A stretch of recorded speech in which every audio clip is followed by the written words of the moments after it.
le Bitcoin risque d'exploser et dans cette vidéo, je t'explique pourquoi.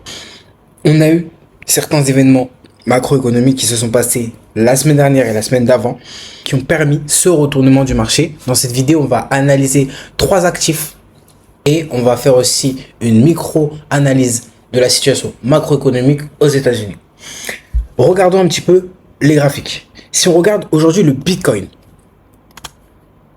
on voit qu'on est sur un potentiel retournement de marché.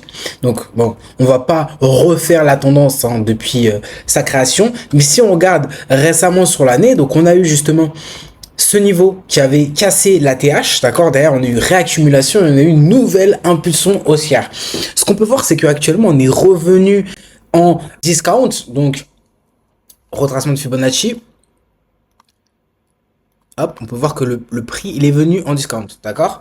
Donc, on est revenu en discount et à ce moment-là, on peut voir qu'on a une grosse intention haussière qui est en train de se créer et je vais vous expliquer pourquoi. Donc, il faut savoir une chose, la première chose, c'est que les institutions ont besoin justement de créer de la liquidité sur les marchés pour pouvoir acheter en grande quantité.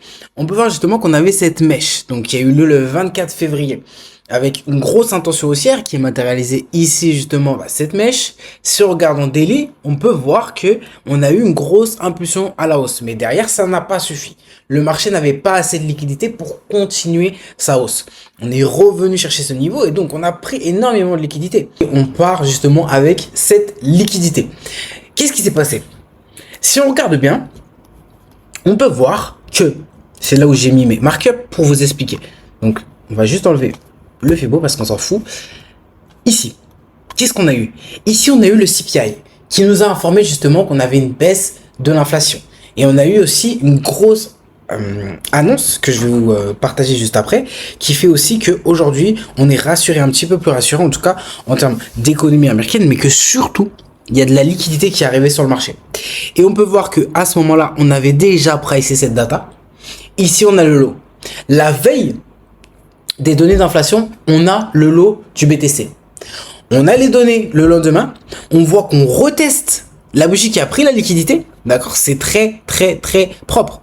Le Bitcoin, il a toujours une structure plus ou moins propre. Franchement, la plupart du temps, c'est très propre et on peut prendre même des trades extrêmement intéressants. C'est ce qui s'est passé ici, j'ai pris un trade extrêmement intéressant parce que c'est super propre. Et donc derrière, on continue, on casse la structure, donc on montre au marché justement, on montre qu'on est aussi, on a un choc à ce niveau-là.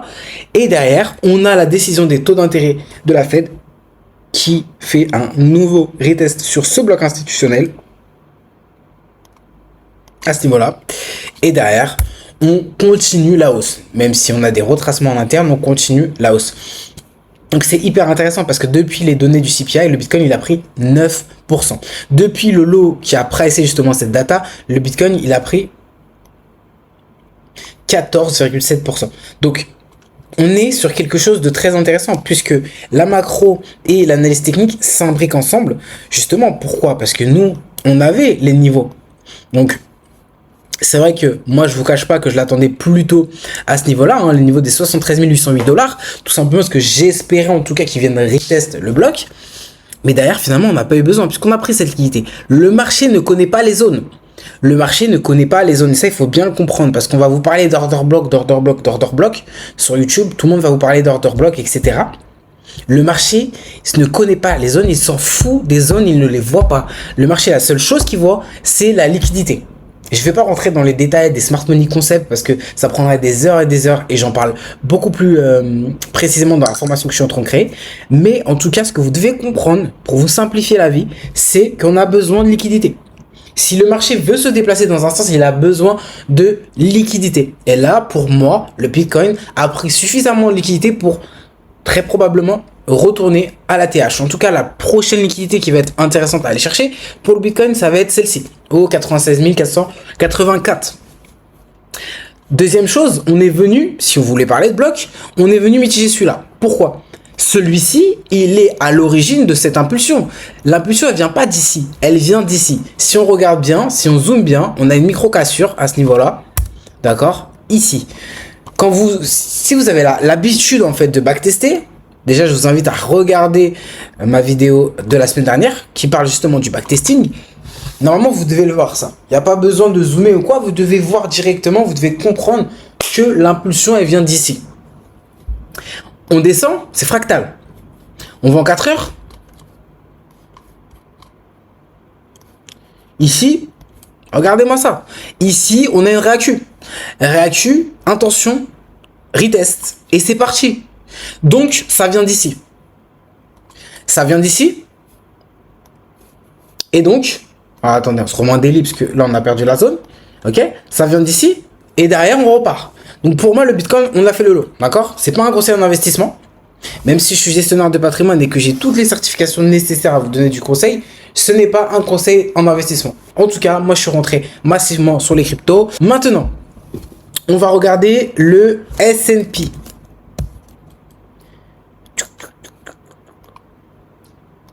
Ok, donc le S&P, c'est la même chose, les gars. C'est la même chose. J'adore cet actif.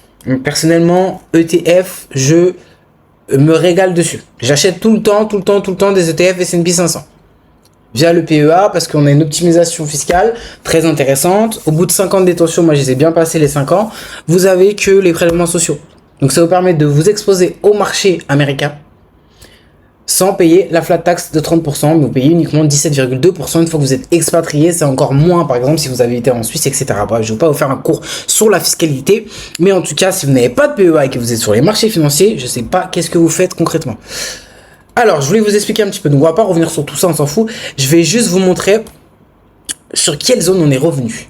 Donc en fait, tout simplement, on est venu sur le bloc institutionnel qui a été créé avec le crash de 5 août. Vous vous souvenez l'année dernière, quand le marché il a crashé?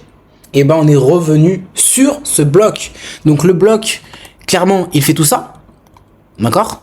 Moi, je l'ai juste raffiné, parce que là, on est sur le retest. D'accord? On est sur l'order flow. L'order flow, il est à ce niveau-là. Mais le bloc, c'est tout ça. Donc on est revenu tout simplement sur ce bloc, les gars. On est revenu sur ce bloc. Et qu'est-ce qui nous a fait revenir sur ce bloc et derrière push à la hausse? Le CPI et la Fed. On va revenir dessus plus tard. Mais en tout cas, la Fed, elle n'a pas baissé ses taux, elle n'a pas augmenté ses taux. On est toujours en prévision de 2 baisses de taux. La Fed, actuellement, elle est plutôt en mode attentiste. Mais derrière, elle n'a pas parlé que des taux d'intérêt. Si vous aimez cette vidéo, je vous invite à liker et à vous abonner à la chaîne. Je poste une vidéo tous les dimanches. Donc, activez bien la cloche de notification pour recevoir l'alerte. Donc, arrêtez juste de regarder le calendrier économique bêtement. Vous devez pousser, vous devez vraiment comprendre qu'est-ce qui se passe actuellement. Et je peux vous donner un conseil, c'est de suivre toujours la macro. Chaque semaine, vous devez suivre en fait. Sinon, vous allez vous perdre. Je me souviens, il y a quelques années, des fois, je faisais des analyses macroéconomiques une fois tous les 6 mois. Et puis, après, j'étais perdu. Vous devez la suivre toutes les semaines. C'est absolument obligatoire. Pour moi, il n'y a pas une manière de trader parfaite. Déjà, le trading, chacun son plan, en fonction de sa personnalité, en fonction de son emploi du temps, en fonction de plein de choses différentes. Donc, arrêtez de prendre la stratégie des gens. Si vous voulez être rentable, vous devez créer votre propre stratégie. Il y a des gens qui vont être rentables juste avec la fonda. Il y a des gens qui vont être rentables juste avec l'analyse technique. Moi, personnellement, je suis rentable grâce aux deux. D'accord? Donc, grâce à la fonda, donc là, j'ai TP, nickel, sur EURUSD. J'ai pas pu rentrer sur tous mes comptes, simplement parce que j'ai un compte agressif et les autres comptes c'est des comptes, enfin c'est la même stratégie, hein, c'est des comptes où j'attends des confirmations extrêmement précises, extrêmement poussées. Donc là sur le mois de mai, en termes de résultats, je suis à 7R sur uniquement 4 positions. Sur le mois, uniquement 4 positions, d'accord? Parce que c'est vraiment des confirmations ultra précises que je prends.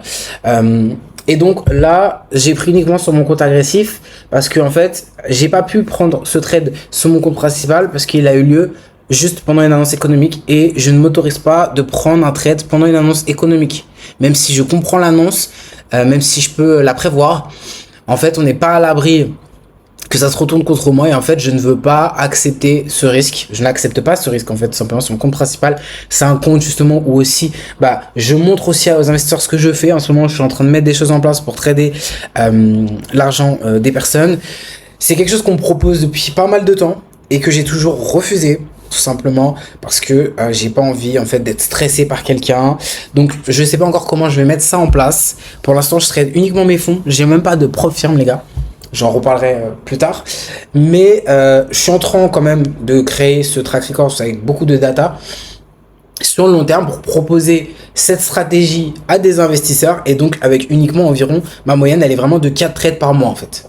Et derrière j'ai un autre compte agressif où là vraiment c'est mon expérience des graphiques et mon expérience en backtesting qui me permet justement d'utiliser le momentum et de rentrer sur énormément de positions et donc j'ai une excellente performance sur ce compte et je prends moins de risques. Donc bref, on est sur cette position donc intéressante, on a TP, bref. On repasse au S&P 500. Donc, on était là. Je vous expliquais. Hop. Je vous expliquais que tout simplement, on est revenu sur ce bloc et que là, pour moi, on est reparti pour aller chercher des plus historiques. Et le dernier actif que je voulais qu'on regarde aujourd'hui, puisque c'est le dollar, hein, on n'avait pas regardé en premier. Donc le dollar, je vais même pas faire d'analyse sur long terme parce que j'en sais rien en fait. On est sur le forex, j'en sais rien si le dollar il est haussier ou baissier sur le très long terme, mais je m'en fous, c'est pas mon problème. Moi, ce qui m'intéresse, c'est ce qu'il fait cette semaine.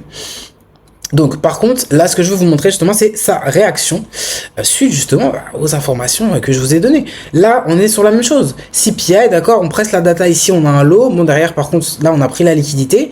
Hop, on prend la liquidité. Derrière, la Fed, ça poche le prix. C'est la même chose. Donc, on a les trois actifs. Donc là, le marché, en ce moment, ça se passe plutôt bien. Et ça, c'est pas mal, c'est intéressant. Donc, voilà les gars. Ce que je vais vous montrer maintenant, c'est la petite analyse. La petite analyse macro. Regardez, je vous montre aussi, j'ai fait des analyses là, des certains actifs que je suis en train d'acheter. Donc, regardez-moi ça. Regardez-moi Apple. Apple, $218. Donc, ouais, Apple, $218. Vous allez dire, ouais, c'est cher, nanani, on est qu'à 19% de la TH.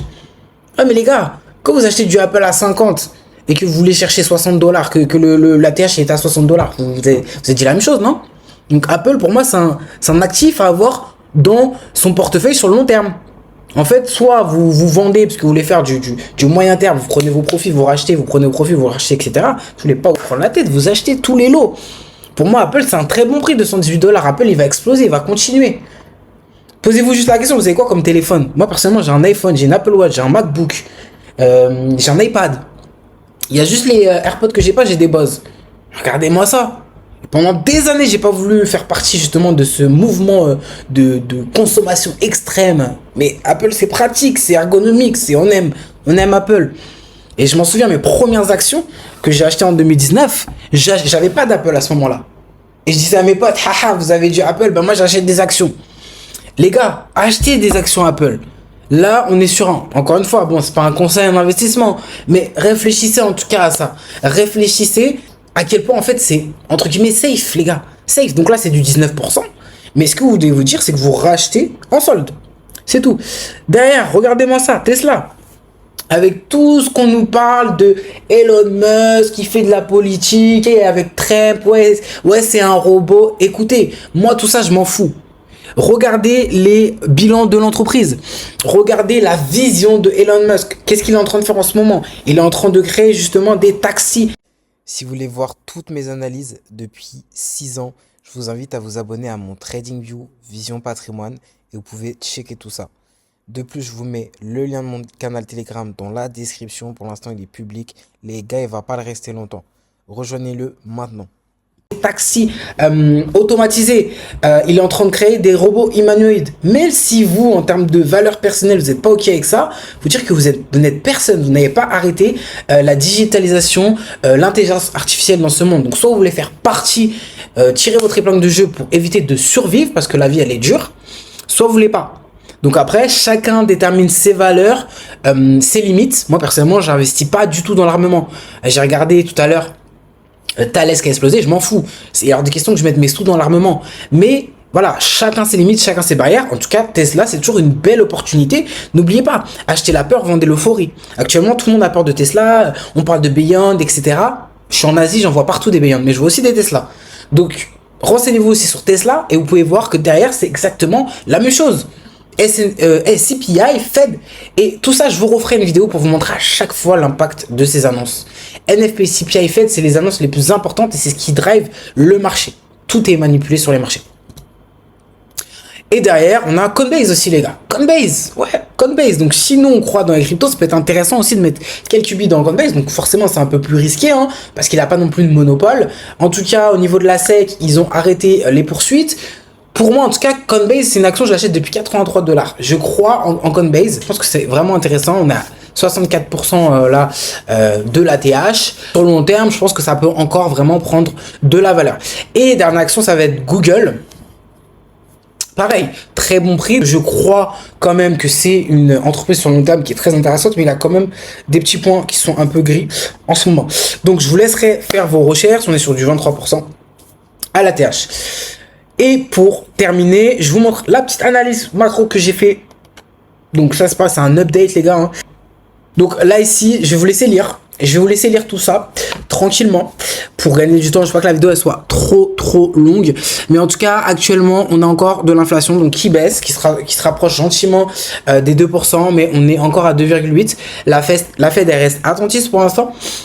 Elle surveille et fait très attention justement aux données d'inflation, à ne pas justement baisser les taux trop rapidement. Donc on peut voir justement la Réserve fédérale a récemment ralenti le rythme de réduction de son bilan, un signal important pour les marchés. Donc depuis 2022, la Fed menait une politique de resserrement quantitatif, en laissant expirer chaque mois une partie de ses titres sans les remplacer, ce qui avait pour effet de retirer de la liquidité du système financier. Donc là, ce qu'elle a prévu de faire, en tout cas ce qui va se passer, c'est qu'à partir du 1er avril 2025, donc là dans 5 jours, le plafond mensuel des obligations du Trésor passera de 25 milliards à 5 milliards, 5 fois moins. Donc ça va entrer de la liquidité sur le marché. Et ça, c'est bon. On voit qu'il y a cette décision, mais derrière, on voit que le marché, il pump. Je vous laisse faire vos déductions. Au niveau de la politique monétaire, je vous en ai déjà parlé. Et voilà, après, l'enjeu majeur, donc attention quand même aux politiques commerciales et fiscales de Trump en ce moment. Je vous laisse regarder tout ça en détail. Franchement, faites-vous plaisir. J'ai passé du temps à faire tout ça, à suivre la macro. Donc, je vous laisse regarder tout ça. Pour terminer, écoutez, abonnez-vous. Si vous avez kiffé, abonnez-vous. Lâchez un commentaire. Rejoignez-moi sur Telegram. Je vais vous mettre le lien. Donc, je sais pas encore comment je vais faire Telegram. Je pense qu'il va pas rester public trop longtemps parce que je partage vraiment beaucoup de valeur dessus. Les gars, je vous donne toutes mes analyses sur Telegram. Donc là, j'ai envoyé déjà tout ça. Tout à l'heure, j'ai envoyé les zones. Comme vous voyez, il n'y a pas beaucoup de personnes. Je crois que c'est 5 personnes. Parce que j'ai donné ce lien à personne. Bon, je décide de vous le donner. Mais en tout cas, je vous préviens, à mon avis, il ne sera pas public trop longtemps. Il n'y a pas de signaux, les gars. Les signaux, ça ne fonctionne pas. Si vous suivez des signaux, arrêtez tout de suite. Vous perdez votre argent. Moi, je vous donne des analyses. Des analyses techniques et des analyses macroéconomiques. Vous faites vos choix. D'accord? Si vous voulez apprendre à trader, apprendre des confirmations, envoyez-moi un message. On verra ce que je peux faire pour vous. Mais en tout cas, moi, je vous dis pas de prendre des trades. Ça ne fonctionne pas. Je vous donne les zones. Derrière, vous avez vos confirmations. Vous rentrez pas. C'est pas mon problème. Donc, voici pour cette vidéo. Franchement, j'ai parlé en mode passionné, les gars, là. J'étais à fond, 2000%. Il n'y a même pas de préparation, là, c'est que de l'improvisation. Je kiffe ce que je fais. Moi, je kiffe le trading. J'adore. J'adore. Ça me permet de voyager. J'aime trop ça parce qu'en fait, t'apprends tous les jours. Tu t'arrêtes jamais en fait en trading. Tu peux jamais t'arrêter. Tu peux jamais rester sur tes acquis. Et en dehors de ça, et c'est le sujet sûrement de la prochaine vidéo, faire attention à son équilibre, les gars. Faire du sport, bien manger, bien dormir, etc. Bien s'entourer. Tout ça, c'est la base en trading. Et moi, j'adore ça. J'adore manger sainement, faire du sport, voyager dans des endroits incroyables. Et ça, c'est grâce au trading. Mais c'est aussi grâce à cet équilibre que je peux correctement trader. Sur ce, je vous dis à bientôt. Abonnez-vous, mettez un commentaire, un j'aime et partagez la vidéo.